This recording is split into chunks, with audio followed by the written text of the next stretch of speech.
జన్మదినోత్సవ వేడుకలు జరుపుకుంటున్నాము. అది మనందరికీ తెలుసు. కాశ్మీర్ నుంచి కన్యాకుమారి ఎక్కడ వెళ్ళినా కూడా మనకు స్వామి వివేకానంద విగ్రహం దొరుకుతుంది, స్థాపించబడి ఉంటుంది. ఇప్పుడు భారతదేశమే కాదు మొత్తం ప్రపంచంలో కూడా కనిపిస్తాడు స్వామి గారు చెప్పిన దాని ప్రకారము. ఈ రోజు యూత్ డే, పిల్లలందరికీ ఇది చాలా ఇంపార్టెంట్ అయిన slogan. Arise, awake and stop not until the goal is reach. ప్రతి ఒక్కరికి ఒక గోల్ ఉండాలి. స్వామీజీ చెప్పింది, మీరు ఒక గోల్ ఉంచుకోవాలి, ఆ గోల్ ను సాధించడానికి ట్రై చేయాలి. దానికి ఎంత కష్టమైనా పడాల్సిందే. ఈ యొక్క శుభదినం మనం స్వామి వివేకానంద గారి అత్యంత ప్రభావశీలమైనటువంటి సూక్తితో చాలా ప్రేరితమైనవని చెప్పుకోవచ్చు. Swamiji is a great monk that India has ever seen. ఇంతవరకు భారతదేశంలో ఇటువంటి మాంక్, సన్యాసి ఎవరు కూడా మనకు ఉద్భవించలేదు ఇంతవరకు. ఈనాటి మన ముఖ్య అతిథులు రామకృష్ణ మిషన్ గురు పూజ్యులు, విద్యార్థులు మరియు ఎస్టీమ్ టౌన్షిప్ పెద్దలు, మహిళలు, పిల్లలు అందరికీ స్వామి యొక్క జన్మదిన శుభాకాంక్షలు. స్వామి చెప్పిన ఇంకొక ఇంపార్టెంట్ కొటేషన్ చెప్తున్నాను. ఇనుప కండరాలు, ఉక్కు నరాలు, వజ్ర సంకల్పం, ఈ మూడు ఉన్నప్పుడే యువతలో భారతదేశం ముందుకెళ్తుందని ఆయన 1893లోనే చెప్పాడు. ఇప్పుడు భారతదేశము ప్రపంచంలోనే 5వ స్థానంలో ఉందంటే అది ఆయన ఇచ్చినటువంటి ప్రేరణ మనందరిలో ఇంకా తిరుగుతున్నది. స్వామీజీ గురించి మనం ఆలోచించినప్పుడు మనకు మొట్టమొదటిగా గుర్తొచ్చేది ఏంటంటే చికాగో సమ్మేళనం 1893.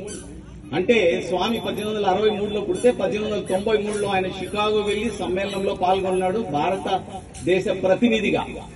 అంటే ఆయనకు సరిగ్గా 30 ఏళ్లు. మనమందరం మన గురించి ఆలోచిస్తే 30 ఏళ్లలో మనం ఏం సాధించామో తెలుస్తుంది. ఆయన కేవలము 39 సంవత్సరాలే బ్రతికినా కూడా భారతదేశము తల ఎత్తుకొని తిరగగలిగే స్థితిలో నుంచి అతను స్వర్గప్రాప్తి పొందినాడు.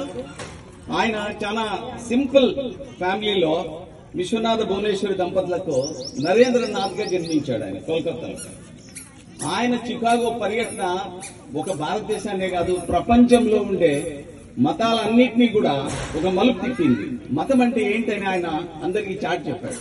స్వామీజీ చెప్పినట్టు మతం అంటే హిందూ మతమే కాదు, హిందూ మతం ఓల్డెస్ట్, అన్నిటికన్నా ఓల్డెస్ట్. దాని నుంచి అన్ని ఉద్భవించాయి. కాకపోతే హిందూ మతం అందరినీ ఆహ్వానిస్తుంది. మేము ఇక్కడ ఉన్నామంటే మేము పెద్ద దర్గాకు వెళ్తాము, మరియాపురం చర్చికి కూడా వెళ్తాము. అది స్వామి చెప్పింది, టాలరెన్స్. హిందూ మతం అంటే టాలరెన్స్ ఉండాలి. అతను వాడిన మొట్టమొదటి లైన్ చికాగో సమ్మేళనంలో 30 ఏళ్ల వయసులో, my dear brother and sisters of America అంటూనే అందరూ లేచి నిలబడిపోయేసి, ఇంతవరకు ఎవరు మమ్మల్ని బ్రదర్స్ అండ్ సిస్టర్స్ అని పిలవలేదు, మేమంతా గొడవ, వాడు ఇజ్రాయెల్, వీడు ఇరాన్, వాడు అమెరికా, వాడు ఇలా అనుకునే వాళ్ళము అని దాదాపుగా 3 నిమిషాల పాటు వాళ్ళు చప్పట్లు కొడుతూనే ఉన్నారు, ఆగలేదు అసలు. అంత గొప్ప గౌరవము కేవలము అన్ని ప్రపంచం నుంచి వచ్చిన అన్ని దేశాల మత ప్రతినిధులకు ఎవరికి కూడా దొరకలేదు. స్వామి వివేకానందకు దొరికినంత గౌరవం, భక్తి. అదే భక్తితో అమెరికాలో నేను కూడా వెళ్ళడం జరిగింది. షికాగో 2 ఏళ్ల కిందట వెళ్ళాను. షికాగోలో మీరు ఎక్కడ వెళ్ళినా కూడా స్వామి వివేకానంద కనిపిస్తాడు. Swami Vivekananda square, Swami Vivekananda memorial, Swami Vivekananda library, Swami Vivekananda statue, ఇలా మీకు అన్ని చోట్ల కనిపిస్తాయి. అంటే వాళ్లకు స్వామి వివేకానంద గారు అంటే ఎంత గౌరవం మనము తెలుసుకోవచ్చు. అది అమెరికన్స్ కు ఆయన మీద ఉన్నటువంటి భక్తి గౌరవం. అమెరికన్ స్ట్రాంగ్ క్రిస్టియన్ కమ్యూనిటీ, ఆయన కూడా వాళ్ళు ఎప్పుడు స్వామి వివేకానందను తక్కువగా చూడలేదు. అలాగే మన మహారాజ్ గారు చెప్పినట్టు మహాత్మా గాంధీ వివేకానంద రచనలను చదివినప్పుడు ఆయన చెప్పిన విషయం ఏంటి ఆశ్చర్యపోతాం. మనకు తెలిసింది మహాత్మా గాంధీ అనేది చాలా గొప్ప వ్యక్తి. ఆయన దృష్టిలో కూడా వివేకానంద గారు చాలా గొప్ప వ్యక్తి. ఆయన రచనలు చదివిన తర్వాత మహాత్మా గాంధీ ఏమన్నారు, నాకు భారతదేశం అంటే 100 రెట్లు ప్రేమ ఎక్కువైపోయింది ఆయన రాసిన దాన్ని బట్టి చూస్తే. అంతకంటే గొప్ప భారతీయుడు ఎవరు ఉంటాడు?